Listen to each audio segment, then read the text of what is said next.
Okay, so this is a project that I've been wanting to work on for a few years now, and again, I've been doing some house cleaning, and I remember ordering a bunch of these just naked ferro rods.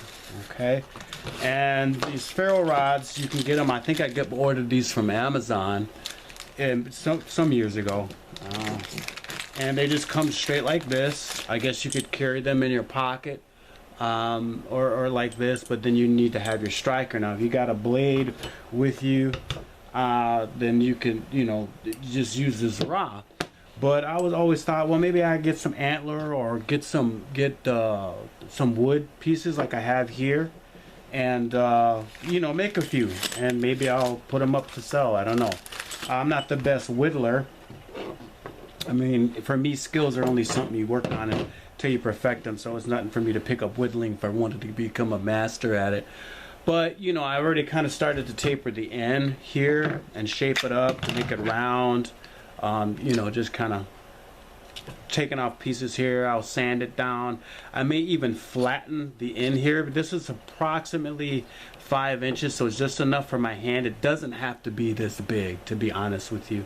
I could use even much shorter piece because you just need to be able to hold it solid to strike your to use your ferro rod to make your sparks. And these are actual ferro rods. This is one I'm just gonna keep for myself, and I'm using the back of my blade so I don't dull my blade, and I can just throw sparks like that, right? I'm in the house, so I don't want to throw too many sparks, right? So anyways, I'm gonna probably shave this down. They're flat, and then drill a hole in it for a lanyard. I'm real big about lanyards. That way you can always still fiddle with stuff, and still hold on to your tool when you need it again. And then what I will have to do is I'll have to drill a hole that's big enough, just big enough to kind of hammer this down probably about an inch, and fill it with epoxy so it'll stay, and then let it sit or cure overnight, and make sure that the two pieces stay together. So that's my game plan with this. I'm not going to be too long and drawn out. Anybody with a decent blade and some common sense, obviously, you can shape this however shape you want. If I was using antler or any other sort of material, I mean, I guess it was soapstone could work too. And if I knew how to work soapstone, which I do not, you could make one out of soapstone, whichever. There's a handle that you can use for a striker. So this can go anywhere. This just depends on your imagination. So the dimensions I have here is a 5-inch handle. This is a 3-inch ferro rod. I'm going to try to put this in about an inch in, and add some epoxy, stick it in, make sure it fits. And maybe this may not fit in my vise. It may be too long when it's all done. But then I can probably take some wide rubber bands and just kind of let them sit overnight, and that's how it'll be done. Okay, so I've kind of used my knife and started a hole at the tip of the shaft that I'm going to be using as a handle. And then I believe I matched this up. So this is a 6/16 in the diameter drill bit. I'm not using that because it's the exact size. I don't want it to be the exact size because I don't want this to split if I need to shimmy this in here. And there's, I could wrap it, and there's ways to keep it from splitting. And B, I want to be able to easily fit it in there. I got to put some epoxy in there, of course. So I went one size up, which is 21/64. So that's what's in the drill right now, and I really only want to go down an inch. I could measure this off, put some tape on here so I don't go so far, but I'll be all right. I think I can eyeball it. So hopefully with some success, I should be able to drill straight down, because I do not have a drill press, which is what you would need. Or you can make a jig. Again, this is a primitive tech channel. You can make a jig, and I may have to do this in the field sometime, and this is how you would use your hand drill or your pump drill to drill a hole. but your bit just has to be the right size is all. So you'd have to nap a stone tool or have a chuck inside of your pump drill or hand drill that's the size of the diameter you need. So there's ways to do this in the field, and of course you'd have to use pine pitch as an inherit if you was to do this completely primitively, even though you're using a chemical ferro rod, a metal ferro rod. So anyways, I'm trying to do this the easy way, and the quick way. So here we go. So I'm just going to start slow, look straight up and down.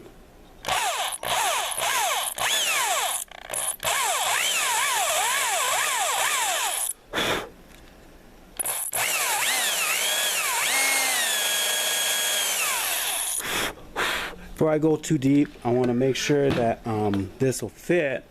Otherwise, I have to change size. Yeah, this will fit just nicely, and I can put. Yeah, see, there's a little give in here. Let's switch out chucks, drill bits, just a second. I really didn't want to have this too much. I want to just go. I want this to sit, but we'll see. I'm gonna change the drill bits to one size smaller, the 6/16, and go just a little deeper because I think it is deep enough for the intensive purposes, and we'll be right back. Alright, I switched out to a 6/16 diameter drill bit. I'm just going to go down just a little bit. That's it. And then now, and I made a mistake. I should have just started smaller, and if I needed to go bigger, go bigger. But I think it's doable, it's fixable to where I can kind of, yeah, this is much more solid in there. So I can kind of take my mallet and kind of pop this in here. Again, I'm using a rubber mallet, and you can just go this tap, tap, tap, and yeah, it's pretty solid. So once I glue this in here, this will be perfect. So if you choose to get, I'll put all the dimensions and stuff below. But if you choose to get these ferro rods, then yeah, and you need to drill it, then you need to 6/16 looks like it works. I was afraid of it splitting the wood and it not fitting. So again, you can always especially when you're cutting, you measure twice, cut once, and then you can always cut off a little bit and shimmy it, start off a little bit before you take off too much. This time I took too much off, which was a basic a newbie mistake. So this is what it'll look like. I'm going to do some other kind of shaving, but I've already kind of shaved it down just a little bit so that I can drill another hole for a lanyard. Alright, again, a lot of cheating going on here, but I got a lot of backlog of videos I should have been doing, and right now, like I said, I have some time. I'm making time to do it. So, again, a rough stone, some sandstone, sandpaper. Right now, I've put my rasp in my vise here, and I drilled my holes in here, and I just want to shape this real quickly. I don't want to spend a whole lot of time whittling, and I can shape it the way I want. Okay, so again, there's obviously a primitive way to do it. I really shouldn't have to say it at this point. A rustic way to do it, and if I had the time, I would do it. Now I can just finish this up with some sandpaper to make it look nice. The end that's going to get the ferro stick is, now I'm just kind of rounding the corners a little bit. I could whittle them, but I don't want to round them too much. I wanted this more rounded on this end because it fits nicely in my hand, you see. So I can do it like that. But this I'm just going to give, and again, I can finish this up real quickly with some sandpaper, and it'll look real nice. Okay, so this is the stick that we have. It's going to be the handle, and the ferro rod is going to stick right in there like that. And then I have the lanyard hole that I can just wrap it around my wrist. Alright, so this one here, I'm going to do the same thing. This time I'm going to correct my mistake in the first go and use the proper size bit, the 6/16, and make another one. And then this one, I will be willing to part with. I'll clean it up, probably laminate it, put a lanyard hole in there, and make it all nice. But then this one has a nice curve, so it's very ergonomic. And yeah, but right now, I was using as a pressure flaker, but the tip here, the copper tip, has gotten too small to work with. So what I'm going to do is I'm going to saw this off and get rid of it, and then reshape it, and then put the brand new ferro rod in there, so it's more of a so it has a real nice ergonomic shape to it. Okay, so I'm going to go ahead and just saw this off.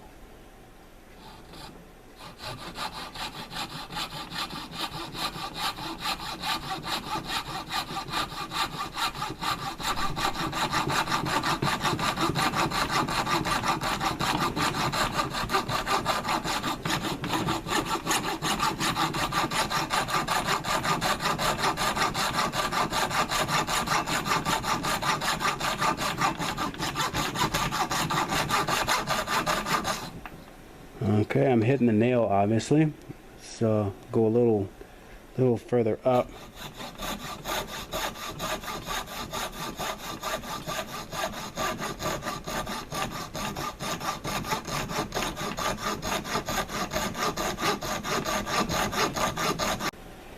Alright, finally found out approximately where, and I'm sorry folks, it's kind of lost a bit of length on there. I mean, this nail, I really drove this in there a long way. But you can see, but then to end up for it to be so short, that's a waste. Nonetheless, you live and learn, but this still would be big enough, and it still holds pretty well for a decent striker. So I can sand some bits off, make it look nice, round off the edges here a little bit, kind of give it some character, and then we'll drill the well, actually right before that we'll go ahead and drill the hole in, but it'll be the proper hole size. Alright, so I'm going to give a guide hole to this with my blade, and then I'm using the proper size, which is 6/16 drill bit.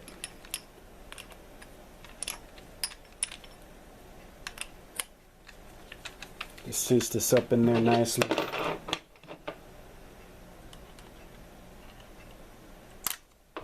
Alright, and then slowly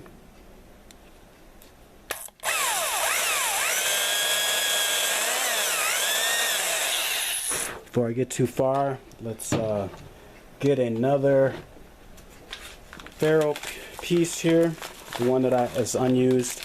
I know these work, I just tested one, so I don't want to give away or sell us one to scratch. So yeah, it's just the right fit, maybe a little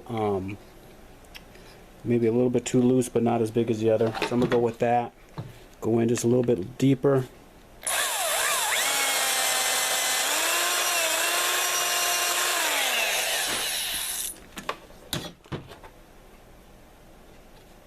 And then yeah, that'll be decent. That's in there as a ferro rod. It's not moving around. And then I'm gonna do some shaping with it, and I've already drilled the lanyard hole. Do some sanding. Make it look nice, probably laminate it up. This will be a pretty decent okay, yeah, so it's in here. I'm probably gonna clean this up a bit, and I'll laminate it up, sand it, put a lanyard in here, whether it be buckskin or dogbane, and you could just use the back of a blade to strike it. I don't want to mar this one up, because I think I'm going to try to see if someone wants to procure it.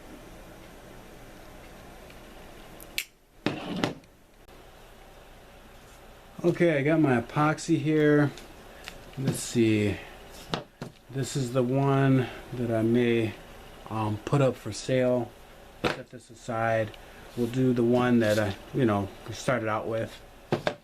And make sure I have my mallet here so we can give it a good pound in. And then let's see, make sure I can take this off. It's epoxy here. There's two different glues, I guess that's why it makes it so strong. They come out together, and then you're supposed to mix them up. Cover that up so it doesn't get everywhere. I'll put it back in my plastic bag.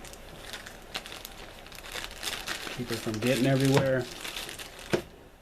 Then we'll take the end of the striker here. Just rub a little bit on here. And I'm gonna go ahead and kind of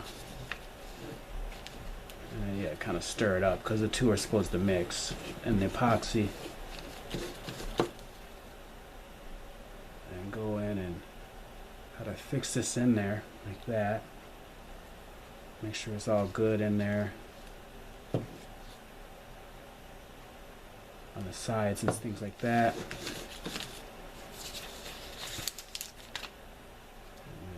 Pop it in there. This is the one where it's a little big, so I'm just gonna pop it and give it a couple of good whacks. And then hopefully it's short enough to fit in my vise, so I can clamp it down, you know, until it cures. Usually about 6 to 8 hours technically. But for now, this one I know will be short enough, and I'll do this. I'll clamp this down right away. I'll probably have to use a rubber band with this one, I think. But for this one, again, we'll just do the same thing. Kind of make sure we mix this up pretty good. Want to get this wiped up in there on the sides and everything like that. And then put it up in there. So yeah. Alright, and then I'll give it a couple of whacks, but it's about the right size in here. Just to pound it down, let it know we're serious, and there, that's it. So I'll put these in the vise, and we'll see what happens in the next 24 hours or so. So here we go. Real quick and dirty, but the proof won't be in the pudding until I actually can throw some sparks and the ferro rod doesn't fly out of the hole. So let's make sure that that doesn't happen. Okay, drat. Neither one of these actually will fit in my my clamp, and I don't have any hand clamps. You know, you guys that are woodworkers and machinists and that, you know what I'm talking about. I don't have one of those that can be pretty wide and stuff. So I'm going to use pretty wide, strong rubber bands. And I'm just going to kind of wrap this around here like that, just to make sure that this at least has some pressure on it. And I think I have a few that I can do this with. And that's just to make sure it stays in place. I may put another one on. Same thing with this one. Put this in here. Well, actually, I'll just do it the long way, that way. And then put that on there. Hopefully these don't pop through the rubber band, which would suck. But I think you get the idea. Alright, so this is what we have. Got these rubber bands on here. These are pretty strong ones. Hopefully they don't snap through the top here. And we'll just let these sit for a few hours till they cure up. And we'll see if they'll strike when we're all done. By the way, as a quick tip for your sawing tools, a safety measure, get one of these styrofoam like swimming gimmicks or even pipe insulators. Cut a slit in it and just properly fit your saw blades in there, and then turn it around, and it's pretty safe. You know, you're just making your saw blades safe for you, and making saw blades and keeping them from getting chipped or broken. So again, just snap them in there and then turn them around. So just a quick tip in case you're interested. Alright, so it looks like our ferro rods are about ready. I'm going to leave this one in here because, like I said, I'm going to possibly put this one up for grabs, up for sale. What I'm using is 5-minute epoxy. Should only take 5 minutes to set. That's what I've read the label actually, and that's what it said. And it's been way more than 5 minutes. But I think I'll let this cure for a while, just in case whoever procures this, you've got a good product. It's not falling out or anything on you. In the meantime, I did test it again after 5 minutes. This is the one I'm going to keep, and this actually is throwing some sparks. Like I said, I'm in the house, so I shouldn't be throwing sparks all over the place. It's a very dangerous thing to do. So maybe stop that. And so what I'm gonna fit these with, I was hoping I had some bone ready, some hollow chicken bones or goose bones or something like that, but I do not. I'm gonna have to pull out my Dremel drill and make a bunch of. I'm just not gonna do all that. So what I am going to do is I'm going to these little beads here, which I just kind of lightly stained with